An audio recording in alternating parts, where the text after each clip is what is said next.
Oi, gente, bem-vindos ao Pod Praça. Eu sou a Helena Victoria. Eu sou a Amanda. Eu sou o Henrique. E eu sou a Helena de Barros. E hoje a gente vai falar um pouco com vocês sobre a economia do açúcar, que se tornou um dos produtos mais valiosos do comércio até o século XVIII. Então nós vamos começar com a história. O açúcar nasceu no século V, onde atravessou continentes e foi considerado um artigo de luxo na Europa. E chegou no Brasil no século XVI.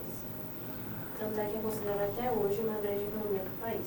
Mas a história realmente começou quando os indianos descobriram como transformar o xarope de cana-de-açúcar em cristais granulados, parecidos com uma areia grossa. E eles chamaram de sugar, que em sânscrito significa cascalho.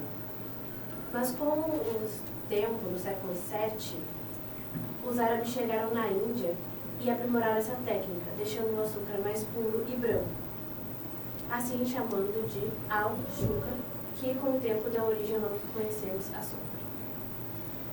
Eu vou falar um pouquinho sobre a importância do açúcar. Bom, historicamente ele é um produto que tem grande valor econômico, porque no período colonial ele se tornou um dos principais produtos para exportação, o que acabou gerando riquezas para as metrópoles, e ele era muito caracterizado pela versatilidade na demanda, e isso fez ele se transformar em um símbolo de modernidade. Então, na época, era mais a elite assim, que tinha acesso e também plantava, né? E então ele acabou influenciando os hábitos alimentares e a indústria de alimentos ao longo dos séculos. E também tinha a sociedade açucareira, que ela era denominada pelos senhores de engenho, que tinham poder sobre sua família e trabalhadores. A posição social era, claro, com os engenhos no topo. Abaixo tinham os agricultores independentes, que acabaram se tornando dependentes dos senhores de engenho. Também tinha os lavradores, que eles não tinham a terra para plantar cana-de-açúcar. Então, o que eles faziam? Eles plantavam na terra dos senhores de engenho e ganhavam uma pequena parte desse açúcar. E claro que a maior parte ficavam com os senhores do engenho, pois eles cuidavam dos benefícios desse açúcar. Por fim, também tinha outro grupo, que era numericamente muito maior, porém, claro, sem direito algum, que era o grupo dos escravos. Aproveitando que eu comentei sobre os lavradores, alguém tem ideia do que realmente foi o comércio? Sim, existiam dois comércios, o comércio interno e o comércio externo. O comércio interno, ele tinha influência dos câmbios globais, que determinavam o preço e a comercialização do açúcar no mercado nacional.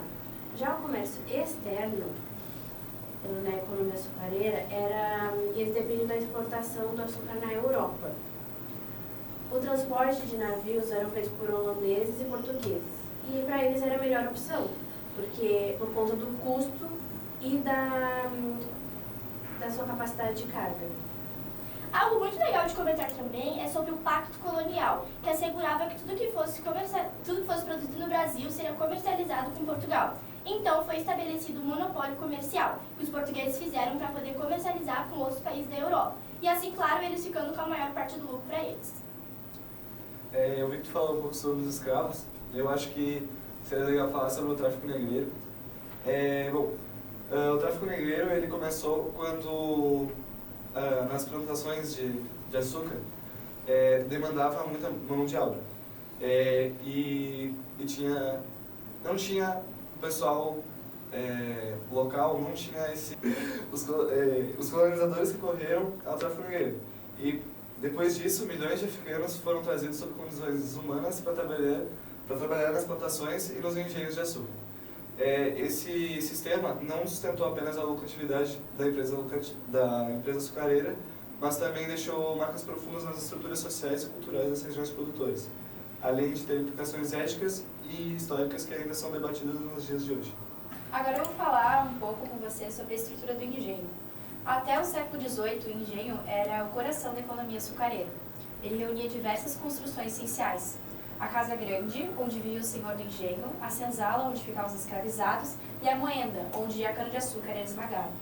O caldo extraído ia para as caldeiras, onde era fervido e depois purificado na casa de purgar, formando o açúcar destinado à exportação. Tudo isso sustentando por um sistema brutal de trabalho escravizado. E era uma estrutura complexa, mas essencial para o comércio global do açúcar.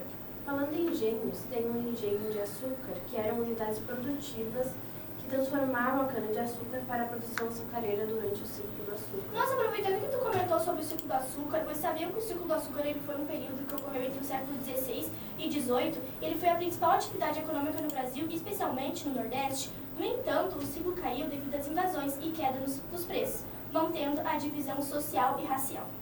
Sim, mas continuando falando dos engenhos, essa atividade altamente complexa totalizava 20 horas diárias de produção.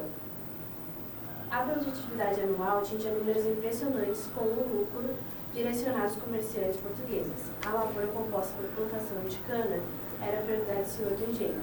O processo envolvia a colheita, que ocorria de 12 a 18 meses, e a mão de obra composta por principais por escravos. Também temos investimentos. Portugal tinha experiência na produção de cana-de-açúcar, pois já havia plantado nas ilhas de Madeira, Açores e Cabo Verde. O Nordeste também era uma região muito boa para a produção, pois ele tinha clima quente e úmido. E era necessário ter muito dinheiro para que, de fato, as produções fossem lucrativas.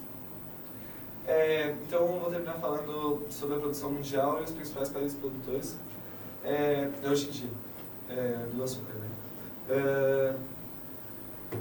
Com os avanços tecnológicos que a gente vem tendo ultimamente, a colheita e a plantação do açúcar se tornaram coisas muito mais fáceis. Então, não precisa mais de tanta mão de obra humana e também é possível colher e plantar em muito mais quantidade. O açúcar hoje em dia ele se divide basicamente, ele é extraído de duas formas, que é ou da cana-de-açúcar ou da beterraba, que também tem um processo que o açúcar é extraído da beterraba. Também os principais países produtores hoje em dia são o Brasil, a Índia, a Tailândia, a União Europeia e a China.